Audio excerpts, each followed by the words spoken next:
My name is Chris deFaria, and I'm a film producer from Hollywood, formerly president of DreamWorks Animation. Films that I've worked on, both live action and animated, would include Happy Feet, 300, Gravity, Mad Max Fury Road, Ready Player One, How to Train Your Dragon, the number 3, those kinds of things. I took a long route to get into the film industry. I started out actually in television news, doing the news broadcasts in San Francisco, but I wanted to tell longer stories, so one day I just moved to Los Angeles thinking that I could just find a job. Sure, it's very easy. It's a little harder than that, as you could imagine. But one thing I did know was I knew something about film becoming digital. When I started out in the TV news business, they were shooting film. And they would actually go process film and then show it on the nightly news. And when I was there, they began the transition over to video. And that move to video is the very same thing that the film business did about 4 or 5 years later.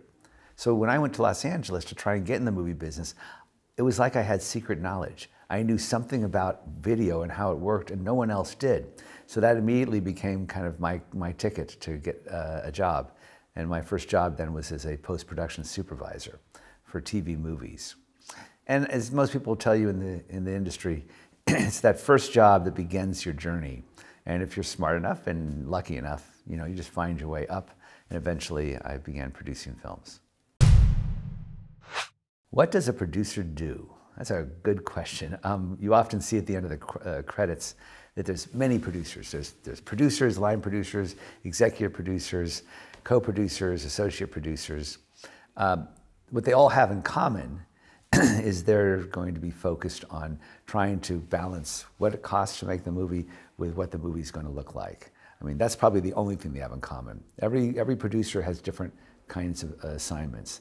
What we like to say sometimes, and what I'm proud of sometimes, is that I'm called the producer with a capital P.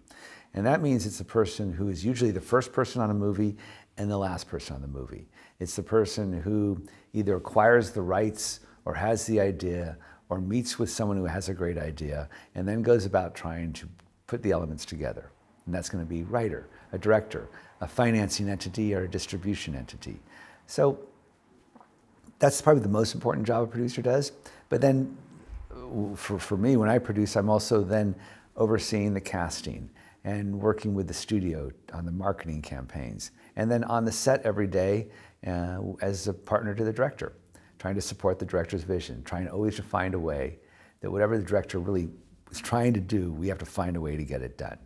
And that's probably that's what makes the job so fun for me, because it's problem solving all the time.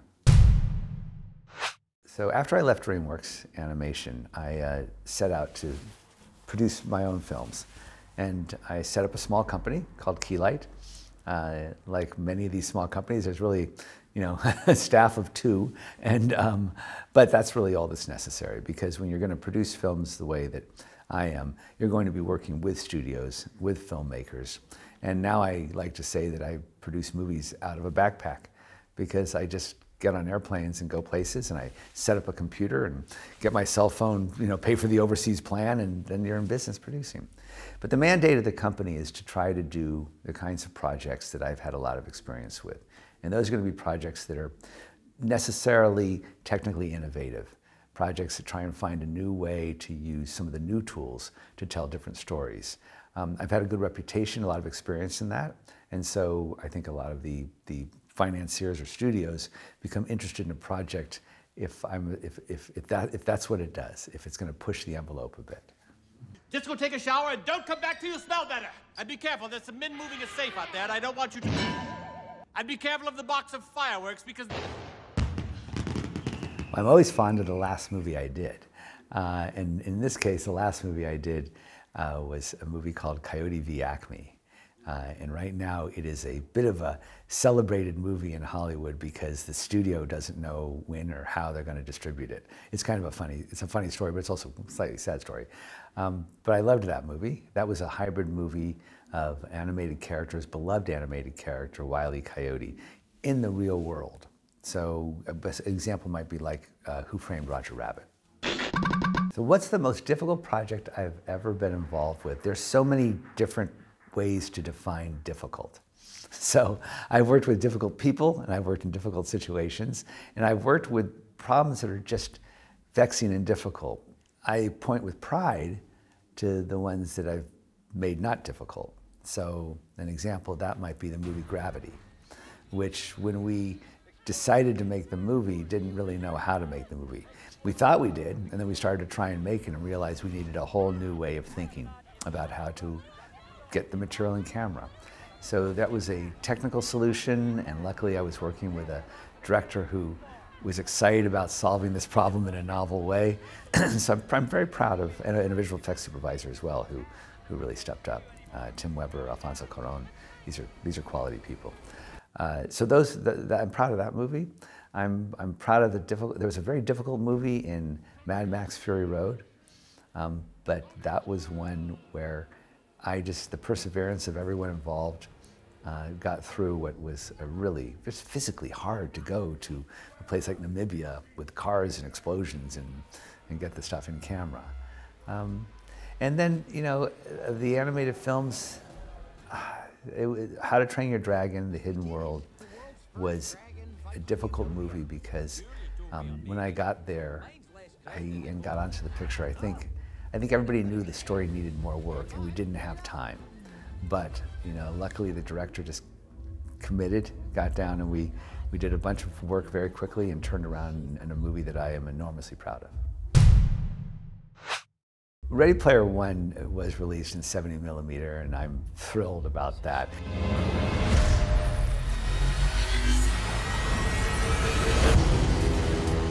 A whole virtual universe.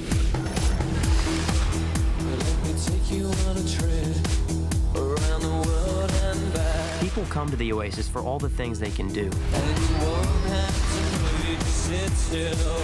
But they stay because of all the things they can be. Can you feel this? The decision of what format to release a movie in is not generally the domain of the producer. It's the studio really looking and saying there's probably a market for this. That movie was so technologically advanced, and Steven Spielberg is such a powerful filmmaker and brand in the marketplace that I think the studio felt they could take a risk. You know, when you go release something in 70mm, you're really releasing it to a very niche audience of people that know what that means, understand it, and will pursue it and probably pay more for it. I think it was a great call, and I was thrilled. To me, it's a compliment to the film. I created a hidden object, an Easter egg. The first person to find the egg will inherit $500 billion and total control of the Oasis itself. So when we were making Ready Player One, we talked about a lot of different ways to enhance the sequences that were in the Oasis, you know, in the virtual sequences.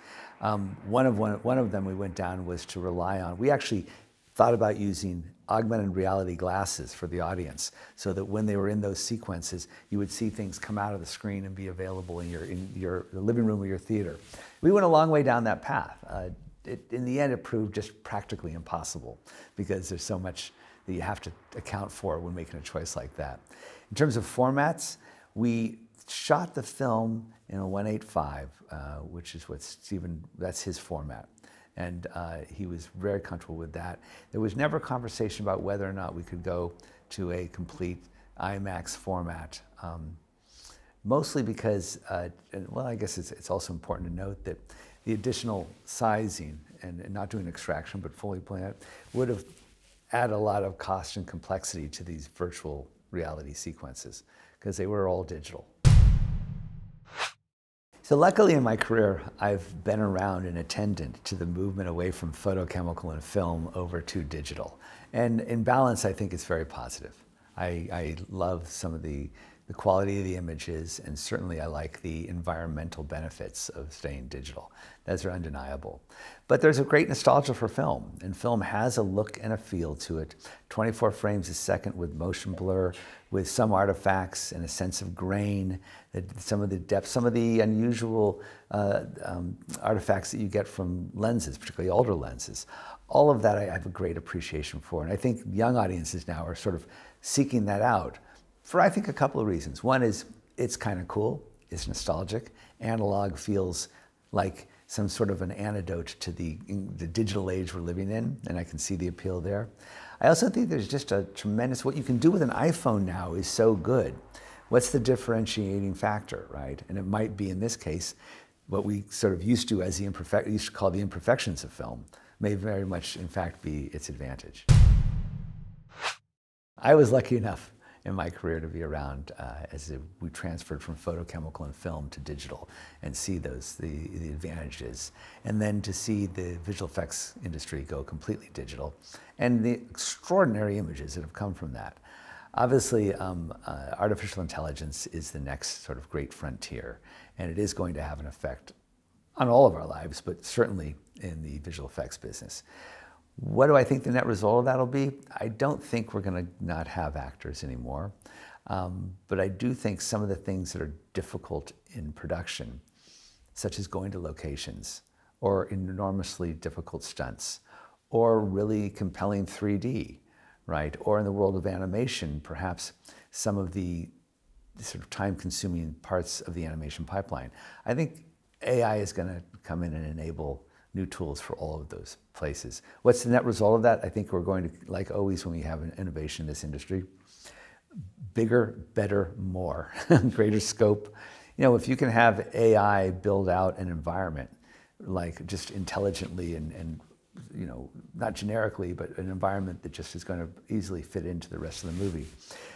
Maybe you don't need to go on location. Maybe you don't need to incur both those expenses and some of the, frankly, the dangers of that. So I think the audience isn't going to see anything different. They're just going to see more and better.